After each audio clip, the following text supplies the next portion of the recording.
Today we're going to be reading Job 40:15 through 24. Behold now Behemoth, which I made with thee, he eateth grass as an ox. Lo now, his strength is in his loins, and his force is in the navel of his belly. He moveth his tail like a cedar, the sinews of his stones are wrapped together. His bones are as strong pieces of brass, his bones are like bars of iron. He is the chief of the ways of God. He that made him can make his sword to approach unto him. Surely the mountains bring him forth food, where all the beasts of the field play. He lieth under the shady trees, in the covert of the reeds and fens. The shady trees cover him with their shadow, the willows of the brook compass him about. Beholdeth, he drinketh up a river, and hasteth not. He trusteth that he can drop the Jordan into his mouth. He taketh it with his eyes, his nose pierces through snares. Job 41 has to do with the Leviathan. Canst thou draw out Leviathan with a hook, or his tongue with a cord which thou lettest down? Canst thou put a hook into his nose, or bore his jaw through with a thorn? Will he make many supplications unto thee? Will he speak soft words unto thee? Will he make a covenant with thee? Wilt thou take him for a servant forever? Wilt thou play with him as with a bird, or wilt thou bind him for thy maidens? Shall the companions make a banquet of him? Shall they part him amongst the merchants? Canst thou fill his skin with barbed irons, or his head with fish spears? Lay thy hand upon him, or remember the battle. Do no more. Behold, the hope of him is in vain. Shall not one be cast down even at the sight of him? None is so fierce that dare stir him up, who then is able to stand before me. Who hath prevented me that I should repay him? Whatsoever is under the whole heaven is mine. I will not conceal his parts, nor his power, nor his comely proportions. Who can discover the face of his garment? Who can come to him with his double bridle? Who can open the doors of his face? His teeth are terrible round about. His scales are his pride, shut up together as with a closed seal. One is so near to another that no air can come between them. They are joined one to another, they stick together, that they cannot be sundered.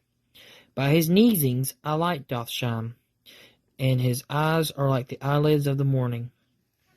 Out of his mouth go burning lamps, and sparks of fire leap out. Out of his nostrils goes smoke, as out of the seething pot or cauldron. His breath kindleth coals, and a flame goeth out of his mouth. And his neck remaineth strength, and sorrow is turned into joy before him. The flakes of his flesh are joined together. They are firm in themselves, they cannot be moved. His heart is as firm as a stone, yea, as hard as a piece of the nether millstone. When he raises up himself, the mighty are afraid. By reasons of breakings they purify themselves. The sword of him that layeth at him cannot hold, the spear, the dart, nor the harbinger. He esteemeth iron as straw, and brass as rotten wood. The arrow cannot make him flee. Sling stones are turned with him into stubble. Darts are counted as stubble. He laugheth at the shaking of a spear. Sharp stones are under him. He spreadeth sharp-pointed things upon the mire.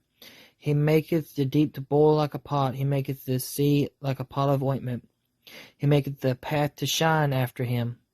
One would think the deep to be hoary. Upon earth there is none his like, who is made without fear. He beholdeth all things. He is a king over all the children of pride. And that was Job 41, the Leviathan. But yes, in the Bible, especially in Revelations in 12 and 13, it talks about dragons, and also in other parts too. I would think that Revelation, it could be more metaphorical, because it talks about the devil, Satan, because it calls him the old dragon. Because it says the great dragon was cast out, that old serpent called the devil, Satan. It's about like he calls someone else other things that they're obviously not. It's metaphorical. And I think it's more of like his character. But for that comparison to make sense, they would have had to been dragons at the time. And I think that's kind of an interesting thing that the Bible records that. That back when this stuff was being written down, dragons are more prevalent than they are today. Now people think of it in cryptozoology. They think about like the Loch Ness Monster and things like that. back in those days, they've been more common, like bears are today. So I just think that's kind of an interesting idea. Well, that's all I got to say about that video, about the behemoth and the leviathan. I just thought this was a neat little Bible topic. I do believe that the behemoth could be described as a long-necked dinosaur because it ate grass, it had a big belly, a cedar-like tail, and it's kind of cool to look at. Leviathan, though, is a sea monster of some kind that we haven't found yet. I've heard people talk about there's just one of them, or it symbolizes Satan. Um, and I don't really know about all that. So if you have any comments, leave them in the video. I've heard people talk about it's this dinosaur, it's the Sarcosuchus, and all that stuff, and I'm like, I don't know, man. That's just something I don't know. But if you have any theories, you can leave it in the comment section.